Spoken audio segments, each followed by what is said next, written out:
भाजपने महाराष्ट्राची पहिली यादी जाहीर केली आहे, ज्यामध्ये महाराष्ट्रातल्या 20 उमेदवारांची नावे निश्चित झाली आहेत। मात्र या यादीमध्ये काही नावे बदलली जातात। उत्तर मुंबईतले भाजपचे खासदार गोपाळ शेट्टी यांच्या जागी पियुष गोयल यांना उमेदवारी दिली गेल्यामुळे गोपाळ शेट्टींचे समर्थक कमालीचे आक्रमक झालेले। त्यांनी गोपाळ शेट्टी यांच्या समर्थनात घोषणाबाजी केली। कार्यकर्त्यांनी अशा घोषणा देणं स्वाभाविक आहे, मात्र त्याचा कोणताही वेगळा अर्थ कुणीही काढू नये असं गोपाळ शेट्टींनी नमूद केलं। आपले प्रतिनिधी अमेय राणे आपल्या सोबत आहेत। अमेय, मोठ्या मताधिक्याने निवडून येणारे उमेदवार म्हणून गोपाळ शेट्टी आणि त्यांच्या मतदारसंघाची ओळख, तिकीट नाकारल्यानंतर कार्यकर्त्यांची काय भावना, गोपाळ शेट्टींची काय प्रतिक्रिया? न्यायदा ही भावना जी आहे ती स्वाभाविक होती, कारण की 7 वेळा त्यांना भाजपने तिकडनं संधी दिलेली होती आणि गेल्या निवडणुकीत तर पंतप्रधान नरेंद्र मोदी यांच्या खालोखाल एका विक्रमी मताधिक्याने निवडून येणारा कुठला खासदार असेल तर ते गोपाळ शेट्टी होते। त्यामुळे हा भाजपचा अतिशय स्ट्रॉंग गड किंवा बालेकिल्ला ज्याला म्हणता येईल।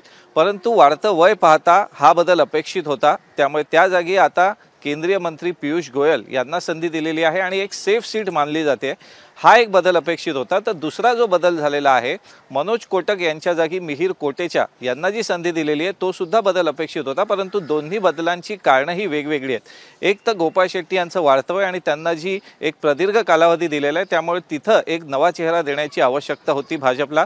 तर दुसरीकडे नगरसेवक पदावरून थेट खासदारकीची लॉटरी लागलेल्या मनोज कोटक यांचं जे प्रगती पुस्तक किंवा जो रिपोर्ट कार्ड होता तो तितकासा समाधानकारक नव्हता, त्यामुळे त्या जागी सुद्धा बदल करून मिहिर कोटेचा यांना आता संधी देण्यात आलेली आहे।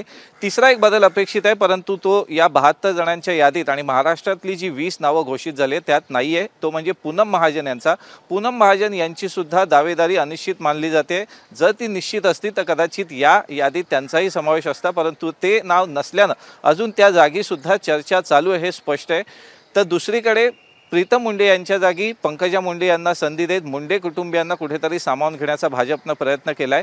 तोच न्याय महाजन कुटुंबियांच्या बाबतीत सुद्धा लागणार का हा प्रश्न आहे। त्यामुळे जर पुढची तिसरी यादी जाहीर होते त्यात पूनम महाजन यांना संधी मिळते की त्यांच्या जागी सुद्धा भाजप पक्ष श्रेष्ठी एक नवीन चेहरा देत आहेत हे पाहावं लागेल। परंतु सध्या गोपाळ शेट्टी यांनी सुद्धा आपल्या कार्यकर्त्यांना समजवण्याचं धोरण अवलंबलेलं आहे आणि त्यांनी जी काल प्रतिक्रिया दिली की कार्यकर्त्यांचा रोष आहे, 1-2 दिवसात तो शांत होईल। त्यामुळे गोपाळ शेट्टी यांनी कुठेतरी पक्षाचा आदेश शिरसंद मानत तो मान्य केलेला आहे आणि आता त्या जागी पियुष गोयल यांची वर्णी लागली आणि त्यांचा विजयही जवळपास निश्चित मानला जातोय, कारण की या मतदारसंघाचा जर इतिहास पाहिला तर हा भाजपसाठी एक स्ट्रॉंग मतदारसंघ किंवा एक बालेकिल्ला मानला जातोय। एबीपी माझा, उघडा डोळे बघा नीट।